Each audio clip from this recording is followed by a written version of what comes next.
Assalamualaikum warahmatullahi wabarakatuh. Kami ingin menjelaskan tentang dampak-dampak penerapan teknologi informasi komunikasi dari sisi negatif dan positif dari setiap bidang. Untuk anggota kelompoknya, yang pertama ada Nada Fairuz Zahira dengan NIM 64220106 dari kelas 64304. Yang kedua ada Devina Aulia Dilani dengan NIM 64220722 dari kelas 64304. Dan yang terakhir ada saya, Niken Ayu Anggraini dengan NIM 64220135 dari kelas 64304. Oke, yang pertama ada bidang pendidikan. Untuk kasus artikel di internetnya ada yang berjudul antara peningkatan kualitas guru atau pergantian kurikulum, manakah yang lebih penting? Direktur Eksekutif Pusat Studi Pendidikan dan Kebijakan PSPK, Nisa Felicia Faris, jelaskan pentingnya kualitas guru dan kurikulum sebagai langkah untuk tingkatkan rasa ingin tahu pada peserta didik.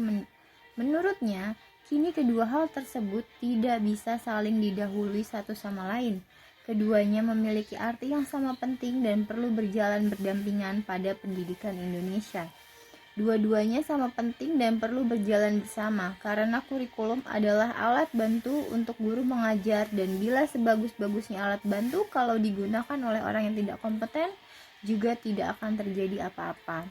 Untuk dampak positifnya yaitu ada inspirasi dan motivasi. Yang kedua ada perubahan dalam kebijakan pendidikan. Yang ketiga ada peningkatan partisipasi masyarakat. Yang keempat ada peningkatan kesejahteraan siswa. Yang kelima ada penciptaan lingkungan pembelajaran yang positif.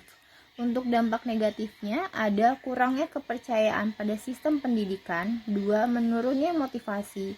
Yang ketiga, meningkatkan stres dan kesejahteraan mental.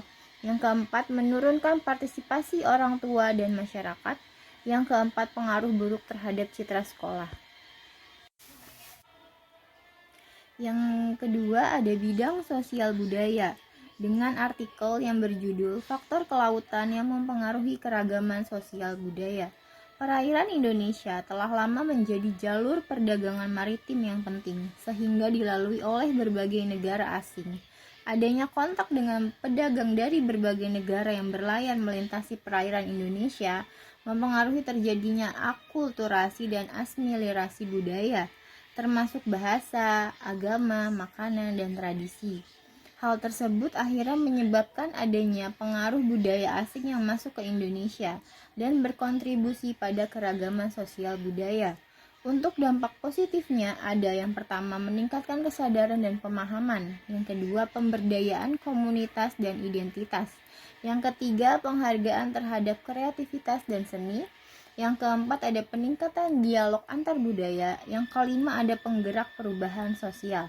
Serta untuk dampak negatifnya, yang pertama ada polarisasi dan konflik, yang kedua peningkatan kecemasan dan ketakutan, yang ketiga merusak citra identitas, yang keempat menghambat integrasi dan kolaborasi, yang kelima meningkatkan tingkat konflik dan kekerasan. Untuk bidang yang ketiga ada bidang perniagaan dan perdagangan dengan artikel yang berjudul Pemerintah akan tertibkan media sosial rambah perdagangan elektronik. Presiden mengatakan media sosial yang masuk ke e-commerce telah berdampak buruk pada UMKM dan pedagang pasar tradisional. Ini ditambah pula dengan kemunculan sejumlah artis yang ikut berjualan di kanal sosial media tersebut. Akibatnya jelas merugikan produksi dan penjualan usaha kecil, mikro, dan pasar tradisional. Bahkan kepala negara beberapa pasar sudah mulai anjlok pendapatannya. Presiden menegaskan media sosial seharusnya tidak merambah ke bidang perniagaan. Media sosial bukan media ekonomi, jadi itu harus diatur, ujar kepala negara. Dan dampak positif dari bidang tersebut ada peningkatan konsumen dan penjualan, dua peningkatan lapangan kerja, yang ketiga pendorong pertumbuhan ekonomi, yang keempat inovasi dan perubahan positif, yang kelima ada stimulasi investasi. Untuk dampak negatifnya, yang pertama ada penurunan investasi dan kehati-hatian, yang kedua ada pemutusan hubungan kerja dan pengangguran, yang ketiga ada penurunan konsumsi dan penjualan, Yang keempat ada peningkatan ketidakpastian, dan kelima ada pengaruh negatif terhadap industri. Untuk selanjutnya akan dilanjutkan oleh teman saya, yaitu Nada. Saya di sini Nada akan menerangkan tentang bidang pemerintahan. Pemerintah kembali buka seleksi CASN 2024. Ini prioritas kebutuhannya. Dalam berita disebutkan bahwa seleksi CASN 2024 tetap membuka kesempatan bagi lulusan baru atau fresh graduate melalui seleksi CPNS. Kebijakan CASN 2024 diharapkan mengurangi jabatan-jabatan yang akan berdampak oleh transformasi digital. Rekrutmen ASN diharapkan mengutamakan talenta digital. Arah rekrutmen ASN talenta digital untuk berfokus pada menciptakan nilai tambah ekonomi, ujar Menteri PANRB Abdullah Azwar Anas. Dampak positifnya yang pertama itu promosi nilai-nilai demokrasi dan keterbukaan. Yang kedua, penyebaran harapan dan optimisme. Yang ketiga, meningkatkan kepercayaan masyarakat. Yang keempat, stabilitas politik dan ekonomi. Dan yang kelima, ada dukungan terhadap kebijakan politik. Sedangkan dampak negatifnya yang pertama, penurunan kepercayaan publik. Yang kedua, ketidakstabilan politik dan ekonomi. Yang ketiga, penurunan dukungan publik. Yang keempat, pengaruh negatif pada citra negara. Dan yang terakhir, menurunnya investasi dan kepercayaan bisnis. Selanjutnya ada dampak era revolusi industri 4.0. Keterlibatan masyarakat penting hadapi revolusi industri 4.0. Dalam beritanya, Menteri Pariwisata dan Ekonomi Kreatif Sandiaga Salahuddin Uno mengatakan bahwa pengembangan usaha dan bisnis di tengah era revolusi industri 4.0 tidak hanya sekedar memanfaatkan teknologi, tetapi juga membutuhkan keterlibatan masyarakat. Mengembangkan bisnis dan usaha bukan hanya tentang memanfaatkan teknologi, tetapi juga melibatkan masyarakat dalam proses itu sendiri, kata Sandi dalam pidato sambutannya kepada mahasiswa baru Universitas Pelita Harapan atau UPH, Tangerang, Banten, Jumat. Dia menjelaskan bahwa dalam menghadapi revolusi industri 4.0 diperlukan adaptasi yang cepat terhadap perubahan zaman melalui cara berpikir, berinovasi, dan berkolaborasi. Dampak positifnya yang pertama, peningkatan layanan dan kualitas hidup. Yang kedua, perubahan dalam keterampilan yang dibutuhkan. Yang ketiga, keberlanjutan dan efisiensi energi. Yang keempat, peningkatan efisiensi operasional. Dan yang kelima, penciptaan lapangan kerja baru. Sedangkan dampak negatifnya yang pertama, kehilangan keunggulan manusia. Yang kedua, perubahan sosial dan psikologis. Yang ketiga, pemiskinan pekerjaan tradisional. Yang keempat, kesenjangan keterampilan. Dan yang terakhir, ketergantungan pada teknologi. Selanjutnya ada era industri otomotif. 1 dekade hadir, Shell, Helix, Astra terus berkomitmen berinovasi.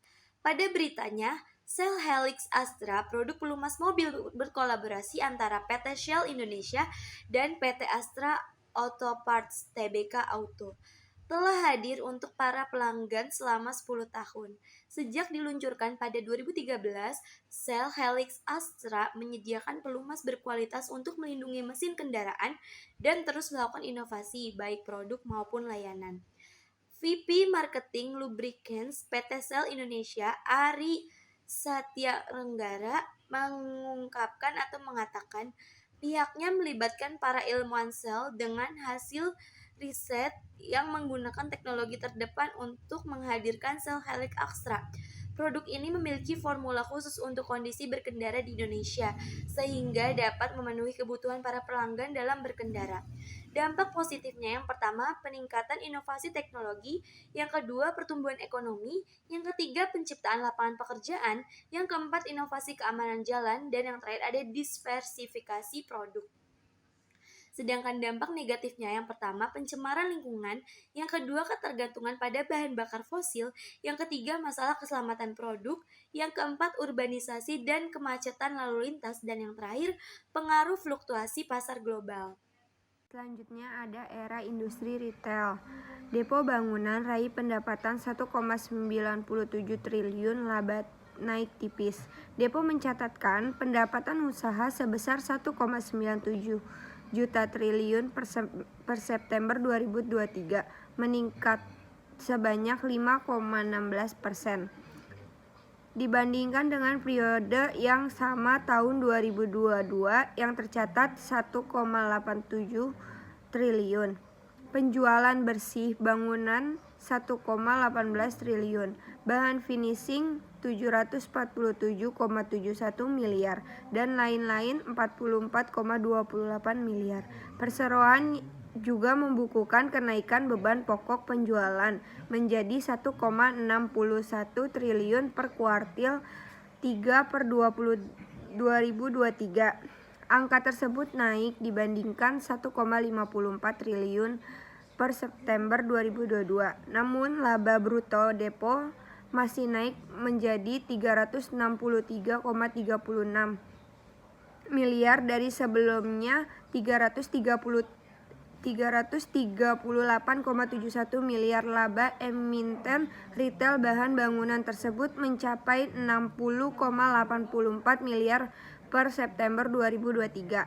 Laba bersih depo naik tipis 0,64% dari sebelumnya, yang sebesar 60,45 miliar. Laba per saham pun naik menjadi 8,96 dari 8,90 per September 2022. Dampak-dampak positifnya, yang pertama ada pertumbuhan ekonomi lokal, yang kedua kontribusi para pariwisata, yang ketiga penciptaan lapangan pekerjaan, yang keempat inovasi pelayanan dan pengalaman konsumen, dan yang kelima diversifikasi produk dan pilihan. Adapun dampak negatif, yang pertama pemiskinan pusat kota, yang kedua persaingan merugikan UMKM, yang ketiga konsumerisme berlebihan, yang keempat kesenjangan sosial, yang kelima penggunaan plastik dan limbah. Selanjutnya adapun di bidang logistik, inventory, dan manufaktur. Mitra Investindo MITI sebut potensi cuan logistik di IKN. PT Mitra Investindo Tbk MITI menilai pembangunan Ibu Kota Nusantara IKN memberikan potensi yang besar bagi sektor logistik pelabuhan. Direktur Mitra Investindo Bambang Edianto mengatakan status sebagai Ibu Kota Nusantara memberikan titik pemusatan baru untuk arus logistik dan barang.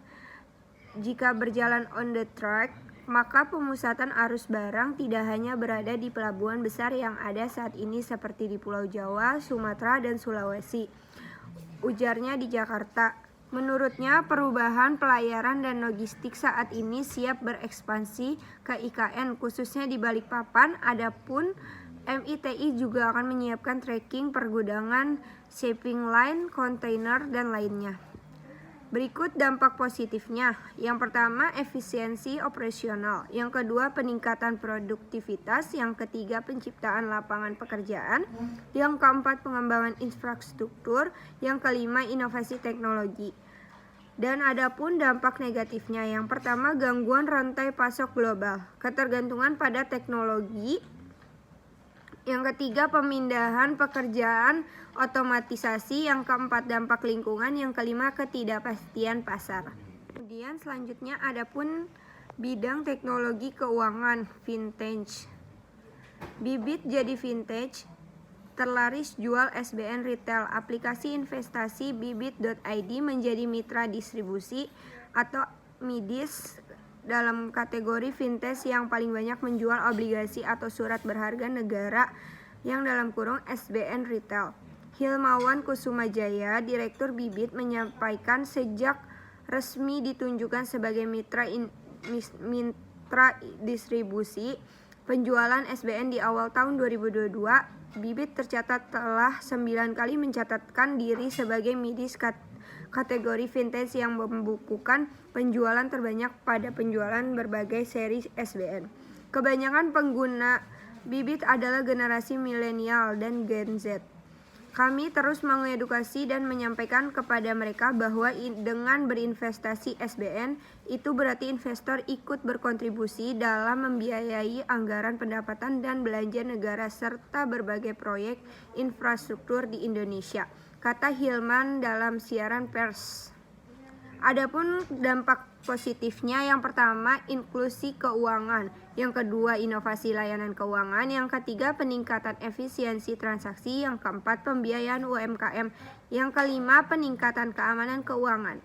Dan adapun dampak negatifnya, yang pertama ketidaksetaraan akses, yang kedua ketidakpastian regulasi, yang ketiga keamanan dan privasi data, yang keempat gangguan pada industri keuangan tradisional, yang kelima resiko kredit dan investasi. Selanjutnya adapun di bidang kesehatan. COVID mengamuk lagi. Ini 3 manfaat vaksin booster COVID-19.